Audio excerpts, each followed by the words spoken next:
When we go to Korea, and then I saw all these huge buildings, and I thought, it's still not in my mind in one way, but also modern because of the big. So it's very mixed. So that's a long time ago that we see each other again. Yeah. Also a lot of troubles on the road here. 29 hours longer traveling. Yeah, because what happened? They saw an O instead of a 0 in my passport, and then my visa cancelled. So what happened? Then we were in Istanbul and we couldn't travel.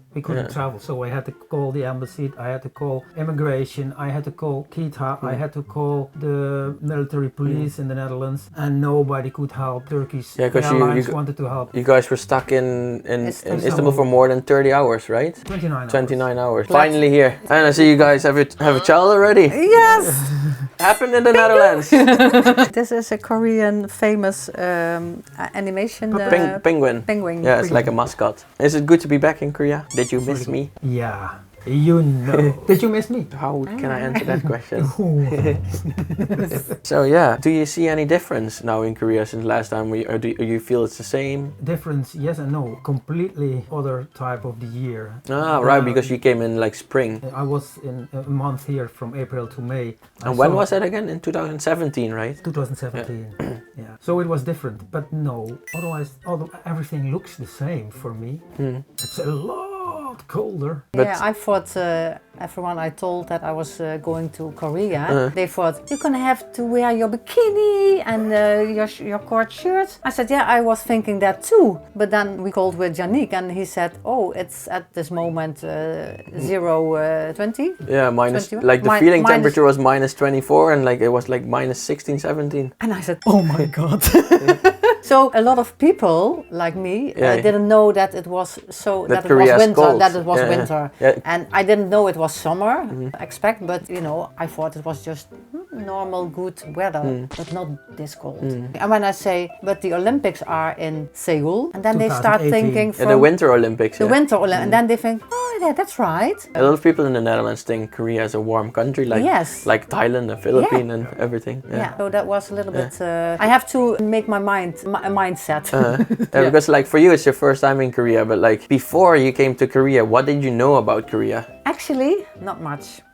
When we go to Korea, I think, okay, now I have to look on internet to know what to expect. And then I saw all these huge buildings, and I thought, that wasn't what I expected. I expected the real traditional old houses. So when I look out of your window, I must get used to it. It's still not in my mind. So when you arrived Korea, was it like you expected? No, not at all. Yeah, again, the big buildings. When I walk through the streets, when we come from the airport, it was. I think it looks old in one way, but also modern because of the big. So it's very mixed. And then we saw the castle. The old palace. Yeah, the old palace. So that was more what I thought Asian country from, and I really loved that. But when I looked before I was coming to you, and I saw all these huge buildings, I thought, okay, now I don't look any further. I'm going blanco in it, and I let myself surprise with everything I see. And what do you think about all the subways and the bus Brilliant. stations? All the food and all the. I mean, every meter is something to eat. And it's much more modern than every country in Europe because we have still keys in the doors. Yeah. You don't even have keys anymore. When I say that in my country, everybody said, what? They cannot believe it. But like the whole metro system, what do you think about that? How do you think about like the bus station and the whole bus system? And because like you've seen the roads, there's so many cars and so many buses, like, and still all the buses are on time. That's interesting. That's because like they still make this really nice connection for buses only. So even if there's a lot of cars, the buses can drive there. So they have like an advantage for cars. So that's why they are always on time. And also the prices of the buses. It's like in the Netherlands, if you want to go from A to B, you spend easy without going far, like €8. And in Korea, you can stay in the subway or in the bus for more than 2 hours, and you maybe spend only €1.50 or €2. I tell you to go with the train from our place to Schiphol, it costed us 250 euros. But like also like here in Korea, you have like a kind of free, almost a free transfer system. So if you go from one bus to the other bus, you just can transfer for free if you don't pass a certain amount of time or kilometers. Sometimes you have to add a little bit. Even from the metro to bus, sometimes you can transfer for free, or you have to add just a little bit of money. Okay. I think it's very cheap here. It's a good system because imagine if the public system was expensive. People will drive with their cars more and more, and then there's more traffic jams, and there are already so many traffic jams. So it's really smart they make the public system, the transport system, a little bit more cheaper. Yes. I think the Korean government has to talk to the Netherlands government. Let's try to convince them. I really mean that. Yes. So explain how they do it. Yeah. Without delaying. In the Netherlands, going from A to B is really crazy. expensive. It's When you guys arrived in the Incheon airport, what was your first impression of the airport? When we arrived here. Yeah.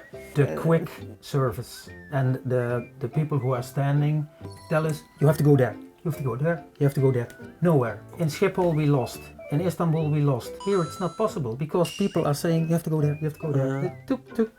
And fast, so fast. Yeah. Do you remember one thing? Do you remember we were walking to the palace and I was like, okay, we're arriving now. Okay, around this time we should stay in the cafe, we should eat, and then we should go home. Do you know why I said that? Because that's when everybody is on the street. Like if you go in the morning around 9 or in the evening around 6, there's so many people because that's the time when people finish or start work. And then you see everybody in the subways and the buses, because even when we went with the subway around 8, remember, it was full. It was full. The whole subway was full. Yes. So like in the daytime everybody is working. In the daytime people work, then they finish work, and then actually everybody, that's also very Korean culture, they go with their colleagues, they go to restaurant, they start drinking, or they go to friends, they start drinking, and they eat. That's what they love to do. Like they eat outside, they have fun with friends, and then they go home. So around 6 p.m. it starts to get really busy on the streets around until around 10 maybe, 9. Yeah, I'll understand that you are living